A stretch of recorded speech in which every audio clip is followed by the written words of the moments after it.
Ainda a Amazônia, a gente tem que segurar, frear o desmatamento. Mata Atlântica já não freamos, agora a gente tem que restaurar, sabe? A gente tem muito pouco.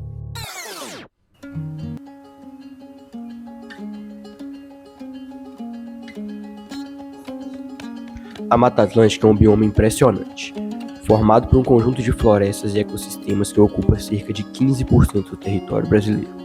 Conhecida por suas florestas densas e fechadas, é considerada uma das regiões mais ricas em biodiversidade do planeta. Seu relevo é marcado por planaltos e serras, e sua área se estende por mais de 15 estados, abrangendo as regiões leste, sul e sudeste do Brasil.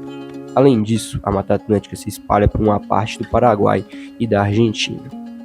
Este bioma se destaca pela riqueza de sua flora, com cerca de 20 mil espécies de plantas, o que representa mais de 35% da diversidade vegetal do Brasil.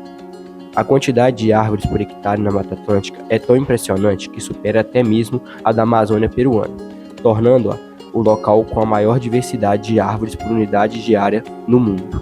Desta vasta vegetação, aproximadamente 8 mil espécies são endêmicas, ou seja, só podem ser encontradas nesse bioma. Mas a riqueza da Mata Atlântica não para por aí. Sua fauna também é incrível. São cerca de 2.000 espécies, incluindo aves, anfíbios, répteis, mamíferos e peixes. A Mata Atlântica é, sem dúvida, um tesouro da natureza, um dos mais importantes ecossistemas do planeta. No entanto, essa enorme riqueza de biodiversidade também trouxe desafios para a Mata Atlântica. Por sua grande variedade de espécies, o bioma se tornou alvo de intensa exploração e desmatamento ao longo dos anos. Isso resultou em uma ameaça constante à sua preservação, fazendo com que a Mata Atlântica seja hoje um dos biomas mais vulneráveis e ameaçados do planeta. A conversão da vegetação original foi tão grande que, ao longo dos séculos, cerca de 70% das florestas tropicais nativas foram destruídas. Hoje, restam apenas 12% de florestas bem preservadas e maduras, em comparação com a cobertura florestal original. A fauna também sofreu gravemente com essa destruição. Segundo o levantamento do IBAMA, no início dos anos 2000, o número de espécies ameaçadas era de 633, com mais de 60% dessas espécies pertencendo exclusivamente à Mata Atlântica. Em resposta a esse problema, surgiram diversas instituições que hoje são pioneiras no combate à destruição da Mata Atlântica, que trabalham em conjunto com os governos em todas as esferas, sendo um exemplo importante a SOS Mata Atlântica. Bom, a SOS Mata Atlântica ela é uma organização da sociedade civil, que é o que a gente chama no dia a dia de ONG, né, que não é um termo que existe realmente na nossa legislação, que a gente chama principalmente então de organização da sociedade civil. Ela foi fundada em 1986, então ela tem 38 anos, faz bastante tempo. A principal missão da SOS Mata Atlântica é inspirar a sociedade na defesa da Mata Atlântica. Então, é justamente trazer, né, levar esse conhecimento que é a Mata Atlântica para as pessoas e trazer elas para a defesa, né, da preservação, para a proteção da Mata Atlântica. Quanto mais gente, melhor, né? Então, a nossa missão é essa. E a gente tem 3 principais causas, a gente atua com política também no território nacional, né, nessa área ambiental, com a educação ambiental, mas as 3 principais causas de atuação assim, no território da Mata Atlântica são, o primeiro, a restauração florestal, a gente tem também a causa de água limpa, a gente monitora a qualidade dos rios do bioma todo, então 17 estados, né, a gente tem voluntários ajudando a gente a avaliar a qualidade dos rios. E tem essa causa de áreas protegidas, que é onde eu trabalho. A gente trabalha, então, diretamente com as unidades de conservação do bioma da Mata Atlântica, né? Essas instituições apoiam várias unidades de conservação, ou UCs, mais conhecidas como parques e reservas, que são protegidas por lei para preservar tanto o patrimônio natural quanto o sociocultural. Então, as unidades de conservação onde está protegido, não deixar mexer, aumentar cada vez mais unidades de conservação para conseguir proteger mais áreas, né, ali por lei, e aumentar, restaurar o máximo de área possível, porque a gente vai precisar, e inclusive para a saúde humana, né, tem vários estudos ligando saúde física, saúde mental, com contato com a natureza. Então, a gente só tem a ganhar e manter nossa população minimamente bem, assim, além de todas as outras milhares de espécies que vivem, né, no nosso bioma. Mas afinal, quais são os tipos de unidade de conservação existentes? Muitas pessoas não têm ideia do que são, nem que se dividem em tantas ramificações. Conhecer, a gente precisa entrar em contato, né? E quando não tem nem registro, assim, fica muito difícil. Então falta bastante esse levantamento e disponibilidade de informação e dados para a população conseguir acessar, né? E conhecer essas unidades. Falta bastante isso. E devido a essa desinformação, acreditam ser algo ruim, que impede as atividades econômicas. Com a população, a gente tem tentado cada vez mais aproximar a população do entorno do parque, porque é muito importante. Um dos principais, assim, claro, tem que conservar a área, né, delimitada, assim, não permitir atividades que degradam, né, o meio ambiente dentro, mas trazer a população, conscientizar, sensibilizar da importância, né, de uma área protegida, em pé, da importância dos recursos hídricos, clima, planta, espécie, enfim, você tem que trazer a população, né? A educação ambiental e o contato com a natureza é muito importante, então a gente tem tentado fazer cada vez mais atividades para envolver a população e até para verem as unidades de conservação como algo positivo e não algo negativo que proibiu elas de fazer alguma coisa. Porque a pessoa vai achar, ali eu não posso fazer nada, não posso plantar, não posso pôr gado, não posso pôr nada, não posso cortar árvore, não pode. Mas você pode fazer outras coisas que são muito importantes também. Então, não basta você criar uma unidade de conservação e deixar ela ali fechada, bonitinha. Pode ficar em pé? Pode. Mas se não tiver o apoio da população, ninguém liga e ninguém vai querer manter. Na primeira oportunidade, vão tentar tirar. Então, O Sistema Nacional de Unidades de Conservação da Natureza, o SNUC, regula a criação e gestão dessas áreas protegidas no Brasil, organizando-as em 2 grupos principais: proteção integral e uso sustentável. Na categoria de proteção integral, o objetivo é preservar a natureza sem interferências significativas, permitindo apenas o uso indireto dos recursos, como em atividades de educação, pesquisa e turismo.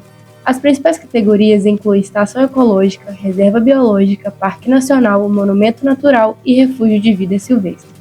Já no grupo de uso sustentável, a ideia é permitir a exploração responsável dos recursos naturais, equilibrando a conservação com a presença humana.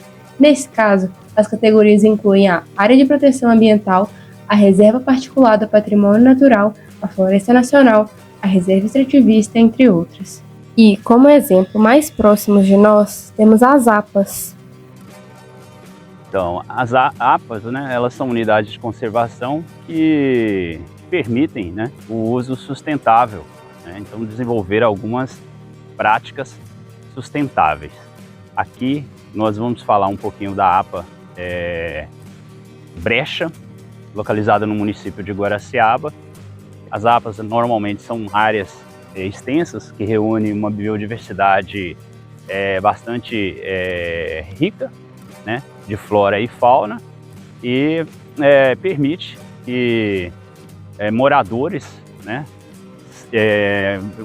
porque a APA, o que acontece? Ela pode ser tanto em área pública como em área privada. Então aqui no caso, como são áreas privadas, existe as atividades econômicas, né?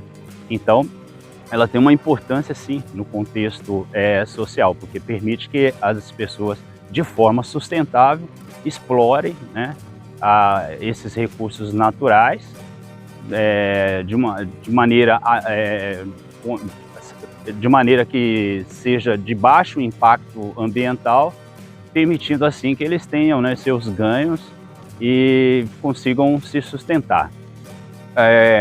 Aqui nessa aba nós temos exemplos de exploração com turismo, né, de mineração, no caso de extração de areia, e moradores que também praticam tanto a pecuária em pequena escala, como também a agricultura.